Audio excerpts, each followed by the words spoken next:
మత్స్య పురాణం. సూతుడు ఇలా చెప్పనారంభించాడు. సౌనకాది మహామునులారా, బ్రాహ్మణోత్తములారా, సాక్షాత్తు శ్రీ మహావిష్ణువే చెప్పిన మత్స్య పురాణము మీకు ఇప్పుడు చెప్పుచున్నాను వినుడు. ఇది బహు పుణ్యకరము, పవిత్రమైనది, ఆయువును వృద్ధి చేయనది కనుక శ్రద్ధతో వినండి అని మొదలుపెట్టాడు. పూర్వము మనువు అను రాజు ఉండేవాడు. ఇతడు సూర్యుని కుమారుడు. ఆయనకు ఆత్మ సంస్కారమునకు కావలసిన గుణములన్నీ కలవాడు. క్షమాగుణము కలవాడు. అతడు తన కుమారుడికి రాజ్యాన్ని అప్పగించి మలయ పర్వతం మీద ఒక ప్రదేశంలో బ్రహ్మను గురించి గొప్ప తపస్సు చేశాడు. 1000 ఏండ్లు గడిచిన తర్వాత బ్రహ్మ ప్రత్యక్షమై వరం కోరుకోమని మనువుతో పలికాడు. మనువు బ్రహ్మకు నమస్కరించి, అన్నిటికంటే ఉత్తమమైన ఒకే ఒక వరం నేను మేము వేడుచున్నాను. ప్రళయం సంభవించినప్పుడు స్థిరములు చరములు నాకు ప్రాణులను రక్షించుటకు నేను శక్తి కలవాడను కావలేను అని అడిగాడు.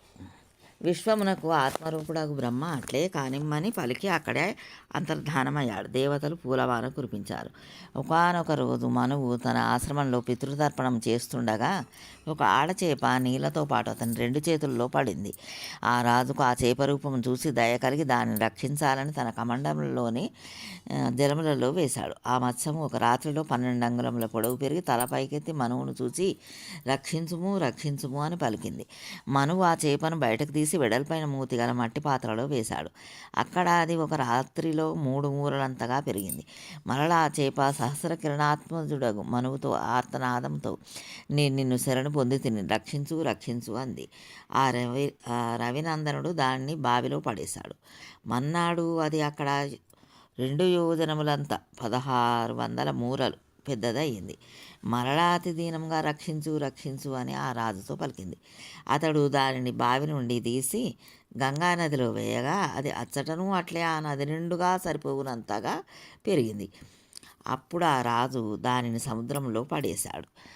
వెంటనే అది సముద్రం అంతటా వ్యాపించి కనబడింది. అది చూసి మనువు భయపడి, ఎవరు నీవు, రాక్షస రాజువా లేక వాసుదేవుడవా? అట్లు కానిచో నీవు ఈ విధంగా అతి తక్కువ కాలంలోనే ఎట్లు నీ పరిమాణమును పెంచుకొంచున్నావు? 2 లక్షల యోజనములంత శరీరం ఎవరికుండును?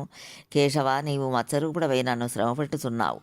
హృషికేశ, జగన్నాథ, జగద్ధామ, నీకు నమస్కారం అన్నాడు. మనువు ఇలా పలకగానే మత్స్యరూపుడవు ఆ భగవానుడు జనార్దనుడు బాగు అనగా, నీవు సత్యం గ్రహించి అచిర కాలముననే ఈ భూమి పర్వతములతోటి మహావనములతోటి నీట మునుగును. ఇదిగో ఈ నౌకను జీవ సమూహములను రక్షించుటకై నేను దేవతల సమూహం చేత నిర్మింపజేసి తిని. స్వేదజములు, అండజములు, ఉద్భిజములు, జరాయుజములు, ఉష్ణం నుండి పుట్టు దోమలు, గ్రుడ్ల నుండి పుట్టు పక్షాదులు, నేలను చీల్చుకొని పుట్టు మొక్కలు, చెట్లు, మావి నుండి పుట్టు మనుషులు మొదలగు ప్రాణులు అన్నింటికీ ఏ కీడును కలగకుండా కాపాడము.